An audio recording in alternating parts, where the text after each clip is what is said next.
Hi guys, इस video में बात करेंगे अदानी पावर के बारे में। गाइस देखिए, अदानी पावर के जो रिजल्ट है उसका जो आउटकम है वो हम इस वीडियो में जानेंगे कि कल रिजल्ट कैसे देखने को मिल सकते हैं। हालांकि मैं आपको क्लियर कर दूं कि आज अभी के टाइम रिजल्ट नहीं आए हैं, बट रिजल्ट को लेकर अपडेट्स हमें दिख रहे हैं। अपडेट इस तरीके से हैं कि भाई एक तो कंपनी फंड रेजिंग का प्लान कर रही है, तो आपको ये भी जानना जरूरी है कि आखिर ये फंड रेजिंग क्यों कर रही है कंपनी, एंड इस फंड रेजिंग फीचर कंपनी का क्या प्लान हो सकता है। क्योंकि हाल ही में हमने इसी की एक छोटी कंपनी जेपी पावर का रिजल्ट देखा, जहां पे कैपलिंग यानी कि देखा जाए तो बिजली की जो प्राइस है उनके भाव बढ़ने की, डिमांड बढ़ने की वजह से प्राइस थोड़े ऊपर नीचे हुई है, तो उसकी वजह से थोड़े उसके रिजल्ट बेटर देखने को मिले।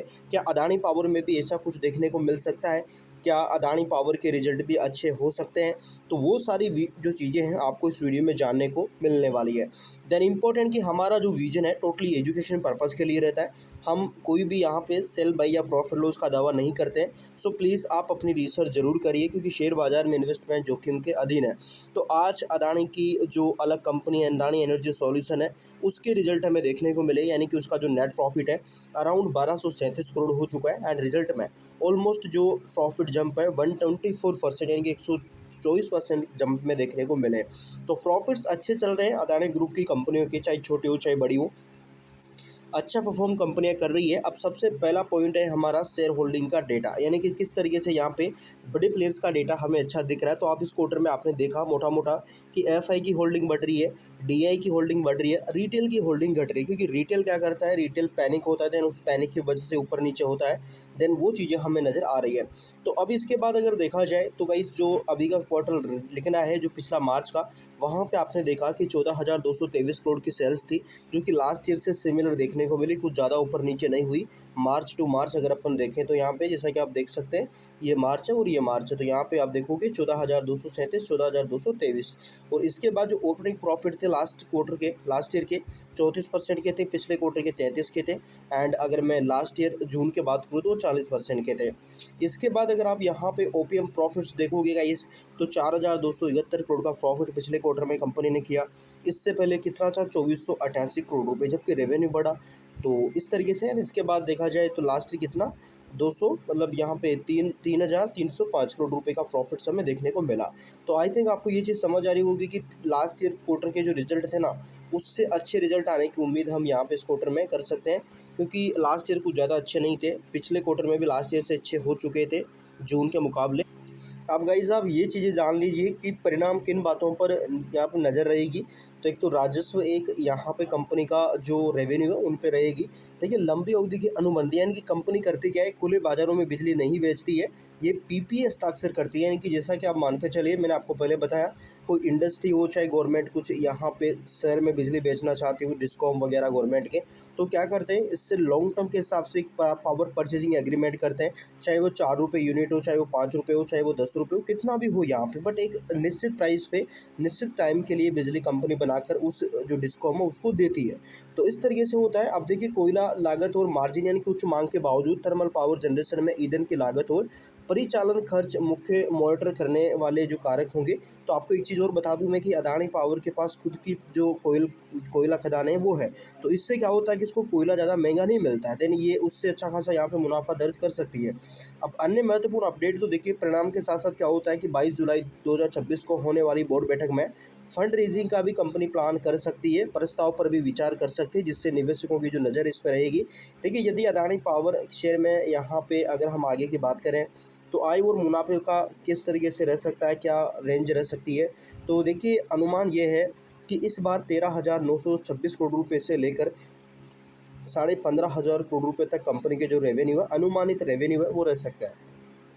मजबूत डिमांड, अब देखिए यहाँ पे आप देखोगे 250 गीगावाट से 270 गीगावाट तक इस गर्मियों में डिमांड जो बिजली की है पहुँच चुकी है, तो उसका इम्पैक्ट इस बार रह सकता है। अदानी पावर के प्लॉट लोड फैक्टर, यानी कि पीएलएफ, यानी कि बिजली उत्पादन क्षमता को ये मिल सकता है। अब ग्रुप का सकारात्मक असर, तो देखिए हाल ही में अदानी ग्रुप की दूसरी कंपनी अदानी एनर्जी सॉल्यूशन के रिजल्ट आए, जिसका मुनाफा 124% तक बढ़ा। तो इससे क्या संकेत मिलता है कि अदानी ग्रुप की कंपनियों के रिजल्ट अच्छे आ रहे हैं। अब यहाँ पे देखिए मार्जिन और मर्चेंट पावर रेट्स, तो यहाँ पे आपको बता दूं मैं कि इस क्वार्टर में क्या हुआ है कि हाई मर्चेंट रेट्स है, शॉर्ट टर्म या खुले बाजारों में बिजली की जो दरें हैं 6 रुपये से लेके ₹10 प्रति यूनिट के ऊंचे स्तर पर पहुंच चुकी है। जिन प्लांट ने कंपनी यानी कि मर्चेंट ओपन मार्केट यानी कि बिजली बेचती है, वहां से मार्जिन काफ़ी बेहतर कंपनी का हो सकता है। कि मान के चलो कि कंपनी की टोटल 17 साढ़े 17 गीगावाट कैपेसिटी है एंड 15 गीगावाट का तो कंपनी के पास क्या है, पीपीए पावर परचेजिंग एग्रीमेंट है, जो कि लॉन्ग टर्म के हिसाब से है। बाकी अगर 2 गीगावाट भी कंपनी क्या करती है, खुले मार्केट में बेचती है, तो उसके जो प्राइस है वो यहाँ पे पीपीए से ज़्यादा भी हो सकता है। कोयले की लागत में स्थिरता तो आयोजित इम्पोर्टेंट यानी कि कोयले की कीमतों में स्थिरता रहने के कारण कंपनी के ऑपरेटिंग मार्जिन यानी कि जो ईबिटा मार्जिन होते हैं मजबूत रहने की यहाँ पर प्रोडक्शन है। यहाँ पे मुख्य बातों पर टिकी रहेगी नज़र, तो फंड रेजिंग सबसे मेन चीज़ रह सकती है गाइस। एंड क्योंकि विस्तार योजनाओं पर कंपनी क्या कर रही है, काम कर रही है। विशेषज्ञों की रेटिंग की बात करें अपन यहाँ पे, तो स्ट्रॉन्ग रेटिंग है। एंड अधिकांश प्रमुख मर्चेंट एनालिसिस मार्केट एनालिसिस ने स्टॉक पर पॉजिटिव रेटिंग्स अपनी रखी हुई है। अब इसके बाद फंड रेजिंग का प्लान क्या है, तो आप देख लीजिएगा। आने वाले 5 वर्षों में 2 लाख करोड़ रुपये का फंड रेजिंग है एंड इसमें 45 गीगावाट तक की जो कैपेसिटी कंपनी विस्तार करना चाहती है। नए पावर प्लांट्स भी कंपनी लगाना चाहती है एंड नए यहाँ पे अधिग्रहण से वो भी हो सकते हैं। इसके साथ साथ हाइड्रो न्यूक्लियर यहाँ पे उसमें भी कंपनी 10 गीगावाट की कैपेसिटी हासिल करना चाह रही है 2035 तक। भूटान में हाइड्रो प्रोजेक्ट कंपनी भूटान के ड्रुक ग्रीन जो यहाँ पे कॉरपोरेशन के साथ मिलकर 5000 मेगावाट हाइड्रो प्रोजेक्ट पर भी काम कर रही है।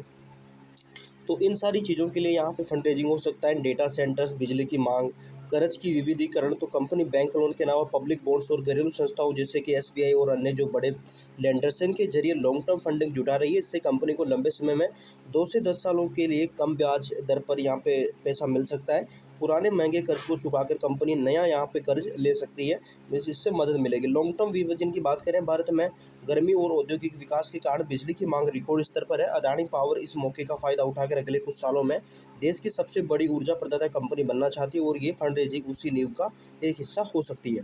तो इस तरीके से हैं, आप देखते हैं गाइस आपको क्या लगता है, रिजल्ट कैसे रहेंगे, मुझे कमेंट बॉक्स में ज़रूर बताना, ताकि आगे कोई भी अपडेट आए हम अपडेट आपको करने की कोशिश करेंगे। आप चैनल को सब्सक्राइब कर सकते हैं। देन इंपॉर्टेंट कि कोई भी यहाँ पे अपडेट आए मैं आपको अपडेट करने की कोशिश करूँगा। आप यहाँ पे चैनल को सब्सक्राइब करना मिस मत करेगा। देन इंपॉर्टेंट गाइस कि आप क्या करिएगा, रिसर्च जरूर करिएगा, क्योंकि शेयर बाजार में इन्वेस्टमेंट जोखिम से भरा हुआ। So thank you for watching guys.